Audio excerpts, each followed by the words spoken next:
Hello, this is What You Missed, June 29th through July 5th.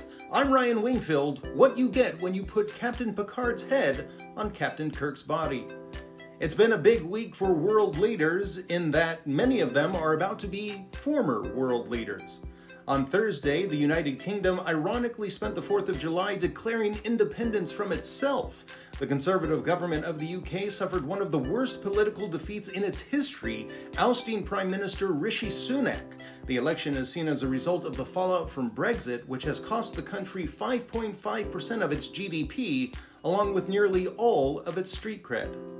Meanwhile, in the first round of France's national election, the far-right had a big win, setting the stage for the country's first far-right government since the Nazi occupation of World War II, all thanks to their campaign slogan, "Not your grandpa's Nazis."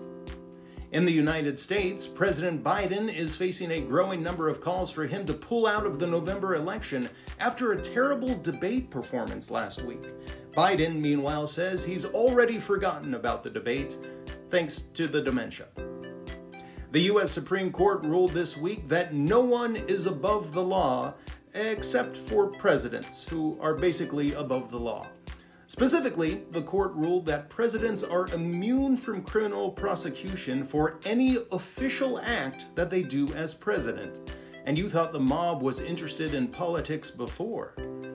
The decision means that Donald Trump almost certainly won't face trial for the January 6th insurrection before the November election, meaning he will be running with only 34 felony convictions on his record. Still a better record than his presidency. As a result of the decision, the sentencing from Trump's porn star hush money trial has been delayed, which, as we learned from the trial, will be the first time he has ever delayed finishing. Former Trump advisor Steve Bannon went to prison this week for refusing to testify to Congress about the January 6th insurrection. He will serve a 4-month sentence, meaning that he'll be out just in time for the next insurrection.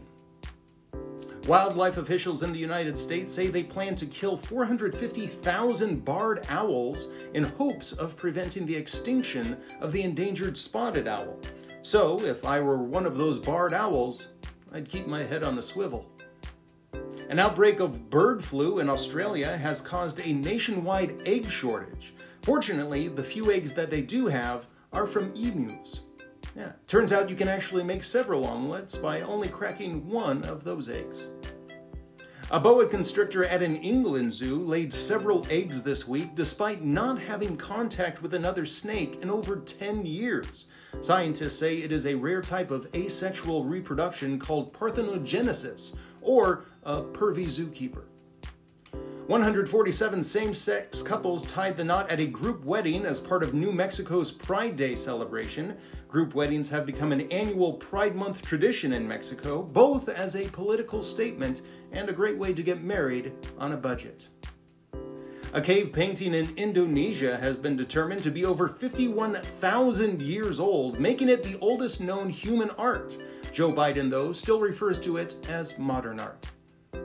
And finally, doctors believe weight loss drugs like Ozempic might be linked to a condition that causes blindness. So the good news is that your friends will say you look amazing, but the bad news is you'll have to take their word on it.